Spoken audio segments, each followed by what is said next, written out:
Selamat malam sahabat investor semuanya. Setelah lama kita absen dalam pembahasan investasi saham, pada hari ini tanggal 2 Juli 2023 saya akan kembali membahas tentang bagaimana gambaran pasar saham Indonesia untuk perdagangan besok ya, 3 Juli tahun 2023. Setelah libur panjang minggu lalu, hanya ada 2 hari perdagangan, jadi market lumayan sepi ya. Jadi besok akan dibuka kembali. Dan pada pembahasan ini saya akan khusus membahas tentang saham PTBA, PT Bukit Asam Tbk. Sebagaimana perusahaan ini memiliki corporate action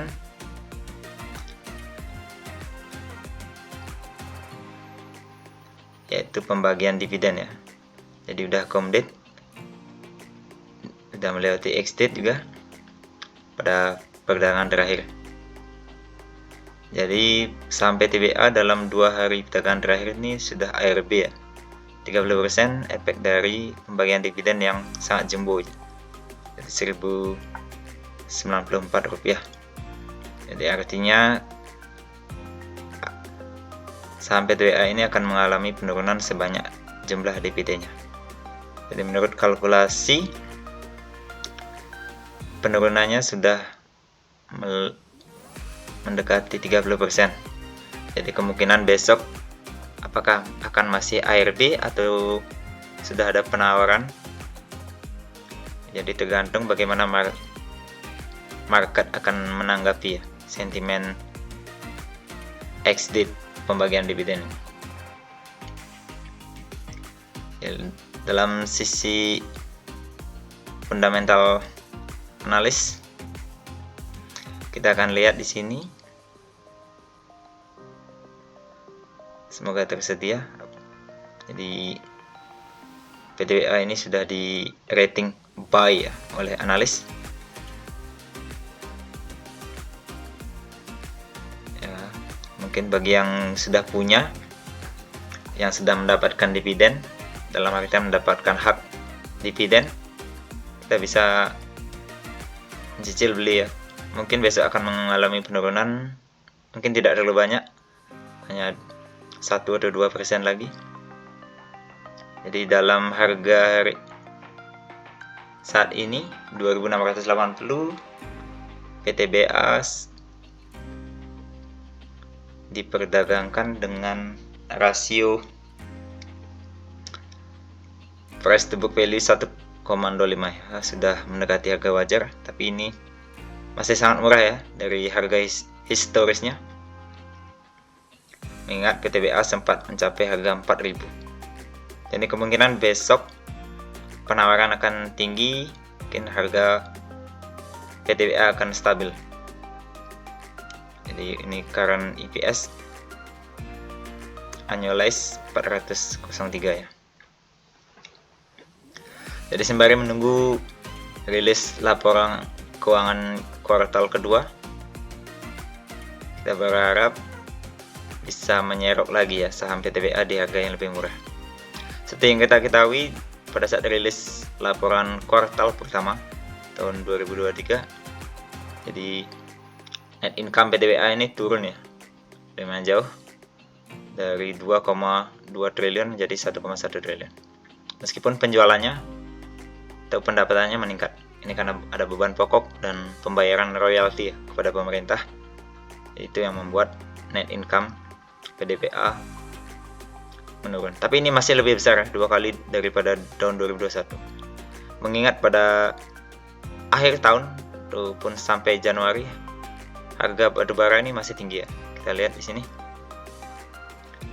Dari tahun lalu yang sempat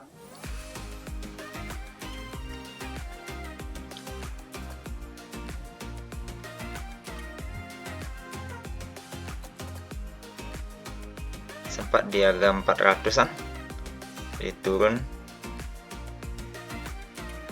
Kita lihat di sini. dalam 6 bulan terakhir ya, dari harga 400 anjlok di bulan Februari 357 dan turun sampai 249. Ini penurunannya tren sangat masif ya, downtrend hingga Juni dan Juli. Perdagangan terakhir menyentuh di harga 138 US dollar. Yang mana harga ini masih sangat tinggi ya dibandingkan 5 tahun terakhir. Jadi perusahaan-perusahaan batubara masih mencetak untung yang signifikan juga, meskipun harganya turun dibandingkan tahun lalu. Jadi di sini lihat bagaimana prospek kedepannya. Kalau menurut saya nih perusahaan ini masih untung ya. Mungkin sampai akhir tahun atau kuartal 4 paling tidak bisa mencetak secara annualized ini ya, mungkin akan sama dengan 2021 sebesar 7,9 triliun. Andai saja kita memiliki di harga sekarang ini 2.600, atau kalau bisa turun itu lebih bagus untuk menyerok. Jadi kalau dalam hal ini net income-nya ya katakanlah 6 triliun di akhir tahun nanti, jadi EPS-nya sekitar 600-an ya. EPS 600 kalau dibagikan semua jadi dividen tahun depan itu lumayan gede ya, jadi hampir 20%-an. Jadi sangat bagus untuk dividen investing. Ini kalau menurut pandangan pribadi saya, kalau harganya akan turun nih, saya akan averaging down ya, saya akan membeli lebih banyak. Kita lihat stream apa yang dikatakan para stock Vitor di sini ya. Kita lihat. Ini ada yang mengatakan nanti kalau pas dividen cair nambah muatan PTBA di harga diskon ya. Pas KRB berjilid-jilid. Ya, banyak nih investor-investor retail yang notabene menunggu ya harga PTBA lebih diskon dari sekarang. Di serok, semuanya akan bilang serok. Siapa tahu nanti di akhir tahun ketika musim dingin melejit, jadi akan ada kenaikan harga batubara global ya di Newcastle Coal ini. Itu akan menjadi sentimen positif bagi PTBA. Kita lihat dari seasonality.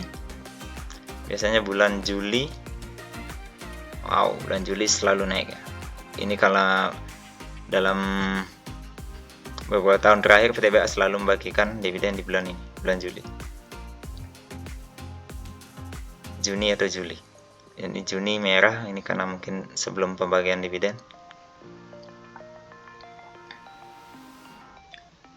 Jadi secara year to date PTBA sudah minus ya, 27%.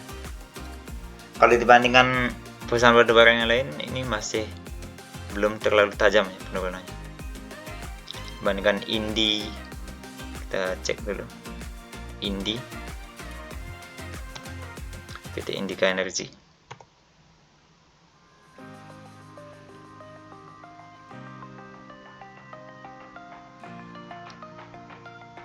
Kita lihat Indika Energy year to date.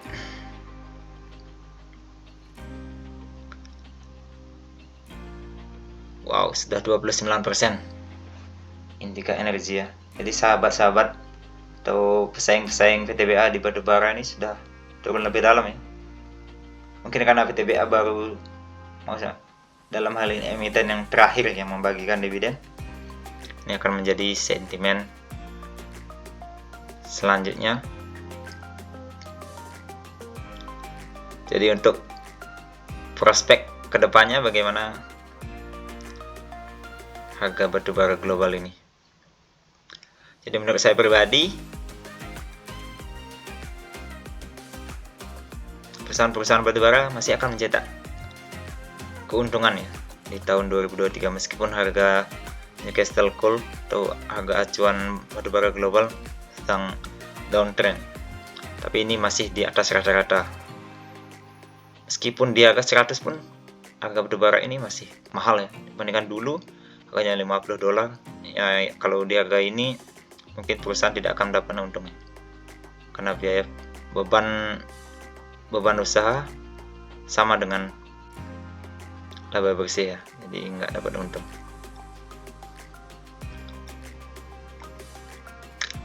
Jadi mungkin cukup itu dari saya pembahasan malam ini. Kita akan bahas emiten-emiten selanjutnya di kesempatan yang lainnya. Terima kasih sahabat investor semuanya. Salam passive income ya. Salam berinvestasi juga.